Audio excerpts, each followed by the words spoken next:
নমস্কার, পূজাস টেস্টি কুকিংয়ে আপনাদের সবাইকে স্বাগতম। আশা করি সকলেই ভালো আছেন। আজ আমি আপনাদের সঙ্গে শেয়ার করতে এসেছি একটা খুব মজাদার মাছের তরকারির রেসিপি। আজকে তৈরি করে দেখাবো বেগুন বড়ি দিয়ে মাছ। তাহলে চলুন রান্নাটি শুরু করি। মাছটা মেখে নেওয়ার জন্য দিয়ে দিচ্ছি লবণ ও দিয়ে দিচ্ছি সামান্য একটু হলুদ, দিয়ে দিচ্ছি হাফ চা চামচ ঝালের গুঁড়া, দিয়ে দিচ্ছি হাফ চা চামচ চিনি, তার সাথে দিয়ে দিচ্ছি 1 টেবিল চামচ সাদা তেল। এবারে সবগুলো উপকরণ দিয়ে আমি খুব সুন্দরভাবে মাছগুলো হাত দিয়ে মেখে নিচ্ছি। মাছটা এভাবে মেখে নিয়ে আমি আধা ঘন্টা ম্যারিনেশনে রেখে দিচ্ছি। আধা ঘন্টা পর আমি ফ্রাই প্যানে তেল গরমে দিয়ে দিচ্ছি।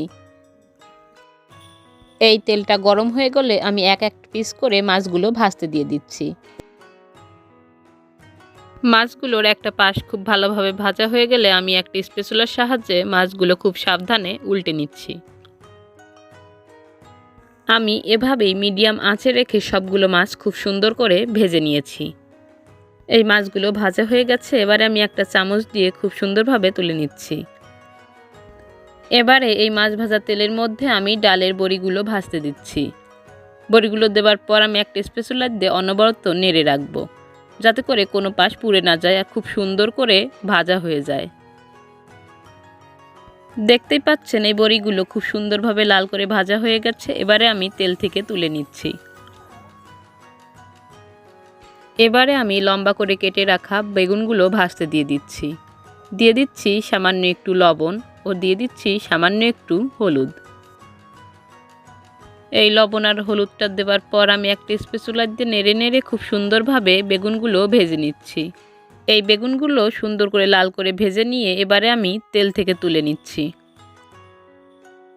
এবার টুকরো করে কেটে রাখা আলুগুলো আমি ভাজতে দিয়ে দিচ্ছি। সামান্য একটু লবণ ও হলুদ দিয়ে আমি আলুগুলো ভেজে নিচ্ছি। দেখতেই পাচ্ছেন এই আলুগুলো খুব সুন্দর করে ভাজা হয়ে গেছে। এবারে আমি একটা চামচ দিয়ে আলুগুলো তুলে নিচ্ছি। এখন আমি ফোড়নের জন্য দিয়ে দিচ্ছি 2টা শুকনো মরিচ। শুকনো মরিচ 2টা দেবার পর আমি একটু নেড়ে নিচ্ছি। শুকনো মরিচটা একটু লাল করে ভেজে নিয়ে আমি এর মধ্যে একটা তেজপাতা ছিঁড়ে দিয়ে দিচ্ছি। তেজপাতাটা একটু ভাজা হলে এর মধ্যে 1 চামচ জিরা দিয়ে দিচ্ছি, আর দিয়ে দিচ্ছি হাফ চা চামচ কালো জিরা। এই ফোড়নটা হতে সুন্দর একটা সুগন্ধ বের হওয়া পর্যন্ত এটা আমি ভেজে নিচ্ছি। দিয়ে দিচ্ছি 1 চা চামচ জিরা বাটা ও হাফ চা চামচ আদা বাটা। একটা স্প্যাচুলার দিয়ে আমি সামান্য একটু নেড়ে আদা আর জিরা বাটা ভালোভাবে মিশিয়ে নিচ্ছি। দিয়ে দিচ্ছি হাফ চামচ মরিচের গুঁড়া, স্বাদ মতন লবণ ও দিয়ে দিচ্ছি পরিমাণ মতন হলুদ।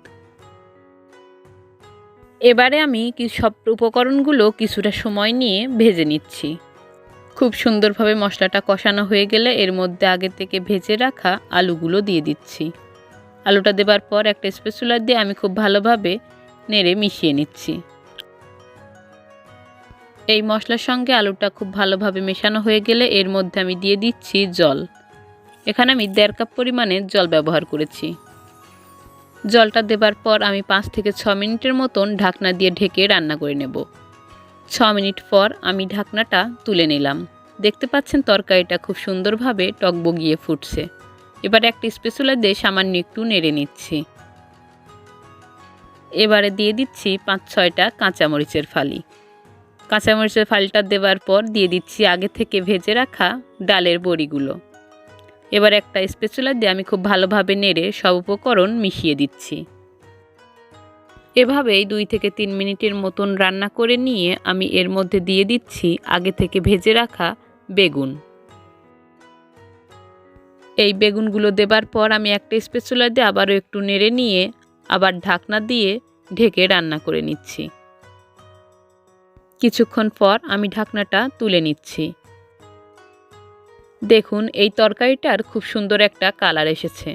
এবারে আমি সামান্য একটু নেড়ে নিয়ে এর মধ্যে দিয়ে দিচ্ছি আগে থেকে ভেজে রাখা মাছের পিসগুলো। মাছের পিসগুলো দিয়ে সামান্য একটু নেড়ে নিয়ে আমি আবারও 2 মিনিটের মতন ঢেকে রান্না করে নিচ্ছি। ঢেকে রান্না করে নিলে পরে মাছটার ভেতরে খুব সুন্দরভাবে লবণ হলুদটা ঢুকে যায় আর খেতেও খুব সুস্বাদু হয়। আমার এই রেসিপিটা আপনাদের ভালো লাগলে অবশ্যই লাইক, কমেন্ট আর শেয়ার করবেন। আর নতুন নতুন রান্নার ভিডিও দেখতে হলে আমার চ্যানেলটিকে সাবস্ক্রাইব করে পাশে থাকা বেল আইকনটি ক্লিক করবেন। এবারে একটা চামচ দিয়ে আমি তরকারি ভেজা কর 2-1টা আলু গুলিয়ে দিচ্ছি। এতে করে তরকারিটা ঘন হবে আর খেতেও খুব সুস্বাদু হবে। এবার দিয়ে দিচ্ছি 1 চা চামচ ভাজা জিরার গুঁড়া। ভাজা জিরার গুঁড়াটা দিয়ে আমি তরকারির সঙ্গে ভালোভাবে নেড়ে মিশিয়ে নিচ্ছি। আমার তরকারিটা রান্না হয়ে এসেছে। এবার চুলা থেকে নামিয়ে পরিবেশন করে নিচ্ছি। এই রেসিপিটা আপনারা অবশ্যই বাসায় ট্রাই করবেন, ভালো লাগবে। আর ভিডিওটা শেষ পর্যন্ত দেখার জন্য আপনাদেরকে অসংখ্য ধন্যবাদ।